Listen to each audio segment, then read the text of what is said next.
Hello, everyone, and welcome to HBMA Live. My name is Brad Lund. I'm the Executive Director of HBMA, and I am delighted to be joined today by Michelle Ann Richards. We have our national conference coming up in Indianapolis in September, and Michelle is going to be presenting one of the most important sessions of the whole conference. It's focused on compliance. But first, Michelle, can you tell us a little bit about you and how you became such a subject matter expert in the compliance environment? Sure, Brad, not a problem. Hi, everyone. I look forward to seeing you at the conference. Getting into compliance is not an easy task. I actually came into compliance by accident. I oversaw 64 physician practices owned by a very large healthcare system here in Ohio. And we had a policy in place for taking over practices. And whenever you have protocols like that, you follow those protocols. Well, once you have a situation where, there just aren't the checks and balances in place, you start to do some research. And unfortunately, the research uncovered some issues with the provider. And unfortunately, it turned out that there was a lack of compliance with regards to billing and coding. There was a lot of overcoding and undercoding, and they were outside of the bell curve. So at that point, I had already been a professional coder and a certified professional medical auditor. And that was considered a focus audit. So at that time, we decided to look at all of the E&M codes that they were looking at and decide, whether or not we needed to self-report.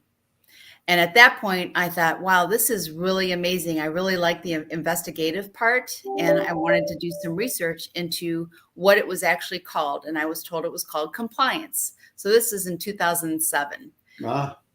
So back then, we only really had the HIPAA, the 1996, HIPAA rules and regulations. So compliance at that time was kind of like a bad word. So I reached out to AAPC, and I found out that they were conducting a CPCO, which is a Certified Professional Compliance Officer curriculum. And I went through it, and I became an officer. So I am now able to be a compliance officer. And it's been nonstop ever since, because, whenever you have a mixture of, healthcare providers, billing companies, insurance carriers, and the OIG, you're going to have a mixture of human nature. And whenever you have human nature, you're going to have errors. Yeah. And, Well, great. And I know that you're going to go give us an overview of the presentation that you're going to do in Indianapolis. Before you do that, I only have one question. And that, could you talk to us a little bit about a compliance program living within a revenue cycle management or billing company, and how it relates to or interfaces or benefits the relationship with the practice itself? It's a phenomenal relationship. Because, you as a practice need to be able to do your due diligence with everyone that you're coming in contact with. So what I'm talking about is vendor management. When you have your vendors under a compliance program, you're going to be ensuring whether or not they have their business associate agreement, and whether or not you have an effective compliance program that you can reach out to that billing company and say, we have some issues here with coding and compliance, like maybe conducting like a clinical documentation audit. Would you be able to reference your policies and procedures and help us? If they don't feel comfortable and confident in making that type of phone call to their billing company, then they're not with the right billing company. Right. Thank you. I think that's a very powerful overview of what that relationship needs to look like. So, thanks. Okay. Now let me get out of the way and you can go through your program. Okay, great.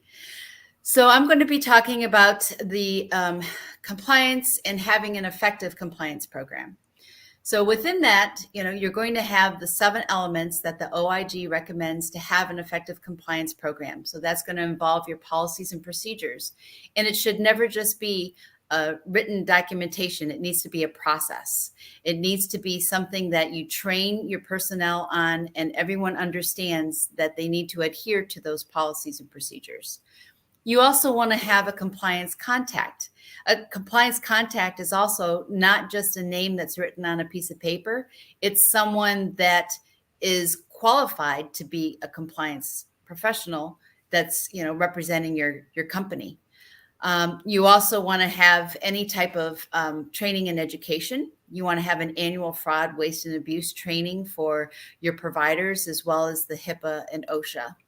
And, it goes on into the 7 elements. I don't want to give you all of them. I want to keep everyone, waiting and see, what we're going to be talking about. But, the question that you brought up, Brad, is really important, because there needs to be fluid between the practice and the billing company. And if you don't have that fluid movement, between the two, it's not going to be successful. Billing companies that I've worked with many times are afraid to tell the practice that there's issues because they don't want to lose them as a client. Mm-hmm. The way I feel is if you're afraid of losing them as a client, then you already see those red flags, and you need to, conquer those red flags by going over that wall and saying, hey, you know what? We see that there's an issue. There could be an aberrant billing pattern, and let's work it out and see how we can, get this to a better place with your billing and coding, because you don't want to be outside of that bell curve. So at the end of your program, I expect what's going to happen is the people are going to leave that meeting with some tools that they can bring back to their office and implement. Yes. So I'm going to be providing them with not only the tools and resources, but also I'm going to go step by step with them on how to create an effective compliance program and an incident management system, which is going to be really key in your success. Because, if you're not documenting that there are incidents, you're not going to be able to, show that it was done, Mm-hmm. and it's very important to have that tracked, because you can also use it as an error management system. It doesn't always have to be penalizing, it just needs to be educating. Great.